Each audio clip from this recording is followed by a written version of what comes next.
Hello, my name is Ryan Morrison. I'm an associate professor of modern Japanese literature at Nagoya University of Foreign Studies, and I recently started doing these workshops for both undergraduate students and graduate students around the world. I'll be doing my first workshop. It's a week-long intensive course that will be taught at the University of Zurich in Switzerland at the Institute of Asian and Oriental Studies. And I teach a variety of subjects, although my main specialty is modern Japanese literature. In my classes I deal with a lot of range of subjects from antiquity through the present. So I am open to teaching pre-modern literary texts as well. But in this particular workshop that I'll be giving next spring probably at the University of Zurich, I will limit the readings to works of the modern period, so everything after Meiji period. So I thought I'd introduce this workshop and my general approach to teaching literature in this short video. And if you have any questions, you can send me an email and I'll respond to you promptly. All right, here is the Modern Japanese Literature, a bilingual workshop. Okay, so in this particular instance, there will be the students will be graduate students, so they are familiar with Japanese. They should be able to read Japanese, so we'll be using both the original Japanese texts and the English translations in this class. All right, in this workshop, we will read 13 key works of modern Japanese literature, both in the original Japanese and English translation, through close readings. All right, underline close readings. This is, or make a note of it. This is something that's very important in my approach to teaching.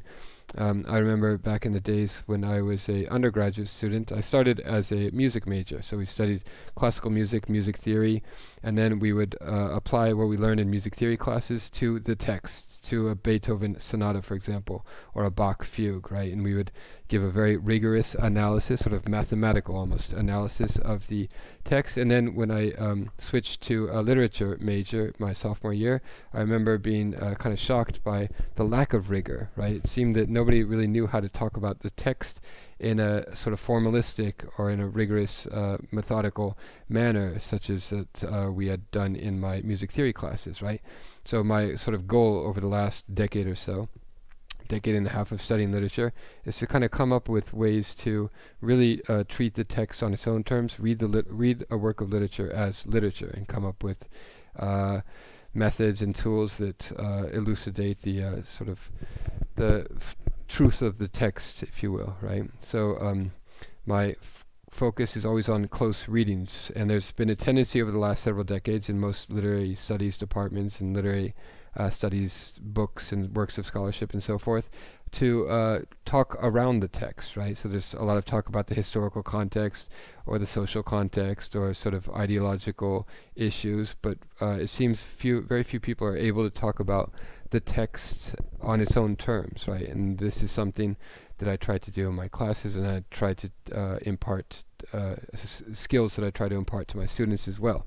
All right, so close readings is absolutely essential to my style of teaching. Close readings, or seidoku, as we say in Japanese, is fundamental. So through close readings, we will explore the key issues and tensions that run through modern Japanese literature. Realism, shajitsu, right? The word that I usually use for realism, literary realism, shajitsu, right? Literally the copying of actuality, shajitsu, jitsu o shasuru, jitsu o utsusu, right? So realism, or shajitsushugi, and its discontents. Shajitsushugi is sort of the major dominant paradigm of modern Japanese literature, but there are many sort of challenges within modern Japanese literature to that dominance, right? And we will discuss these in class, in the workshop. The rise of the genbun itchi vernacular style. So those of you who are familiar already with Japanese literature will know this word genbun itchi, which means literally the combining or the unification of gen, which is spoken language, and bun, which is written language, right? And this is the sort of national language, or the vernacular style that nearly everything, all literary works, newspaper articles, magazine articles, pretty much everything since 1903 or so has been written in this style. However, there are various challenges to it that have erupted over the decades, and we'll discuss this in the class as well. Critiques of Meiji Enlightenment, Meiji civilization and enlightenment, or bunmei kaika. You will be familiar with this slogan from the Meiji period, which is sort of encapsulates the idea of westernization and modernization, and much of modern Japanese literature is a critique of this idea of bunmei, kaika, right? So bunmei hihan is a major sort of subgenre within modern Japanese literature since the Meiji period. We'll be discussing this as well. Discourses of the self, right? So the discovery of the self and the foregrounding of the self, the jiga, is absolutely essential to modern Japanese literature, and an entire genre, literary genre and mode of reading emerged from this discovery of the modern self, the kindai jiga, and that literary mode is called the watashi shousetsu, right? So the I novel, and we'll discuss its sort of its position in the history of modern Japanese literature.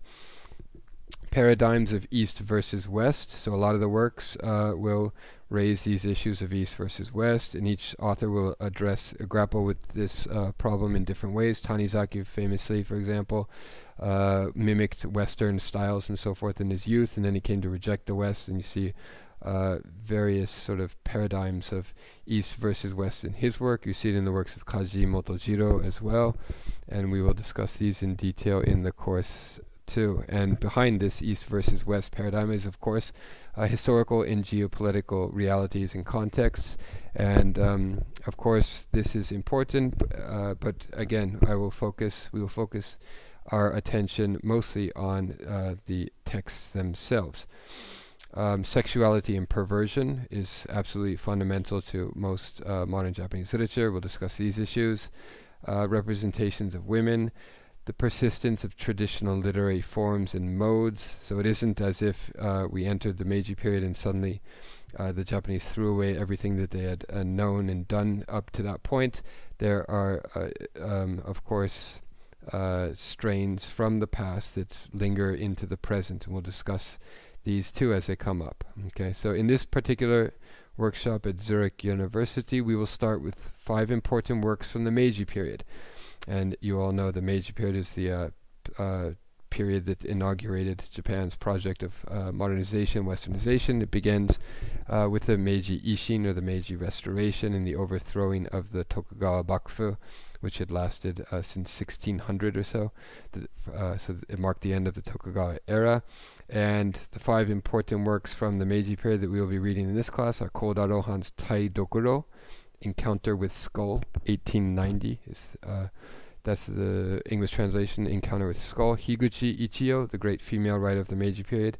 Higuchi Ichiyō's Konoko, which is a short story, but a very dense and interesting and provocative work, especially to our sort of contemporary sensibilities. It's somewhat shocking, I think we will find it. It's called This Child in the English translation, published in 1896. The third is Natsume Sōseki's Yume Juya, which is 10 Nights of Dreams, a very important, almost surrealistic or fantastical work. And Natsume Sōseki, of course, is the great realist writer of the Meiji period, but he also explored fantasy and dreams and the unconscious and the surrealism almost in this very important work that we'll be discussing in the workshop. Nagai Kafū's Fukagawa no Uta, the Song of Fukagawa, published in 1909, so toward the end of the Meiji period, is another one that we'll be doing. Nagai Kafū is one of my personal favorite writers who kind of critiques modernity and westernization and the Japan that exists before his eyes by extolling this sort of idealized image that he has in his head of the Edo period. Right? He's the great Edo elegist of the Meiji period and Taisho period. He lived all the way till after the war. I think he died in the 1950s. And then the final work is Tanizaki Jun'ichiro's Shisei, or The Tattoo, it's translated as, which is a kind of literary manifesto. It's Tanizaki, the great 20th century writer, arguably the greatest of all the 20th century Japanese writers. This is his debut work, and it kind of is a declaration of the kind of literary project that he's that he embarked on after that, right? So we can read this work as a kind of literary or aesthetic manifesto, thinly disguised. All right, after that, we will explore 2 seminal modernist works from the Taisho period. The Taisho period follows the Meiji period, 1912 to 1926. And the 3 works we'll explore are or two works rather, are extremely famous, right? So many of you will have already read this, but hopefully we will shed new light on these texts and offer new interpretations of them. Akutagawa Ryūnosuke's Yaba no Naka, In a Grove, 1922, which was of course made into the film that you've probably already seen by Kurosawa Akira, called La Shomon. And the other work is Kajii Motojiro's Lemon, or Lemon in the English translation, 1925. And since these are so extremely famous, sort of conventional discourses have emerged about these works, but we will challenge these typical readings of these works in class, right? And as a supplement, I will share with students my Japanese language essay on Akutagawa's story.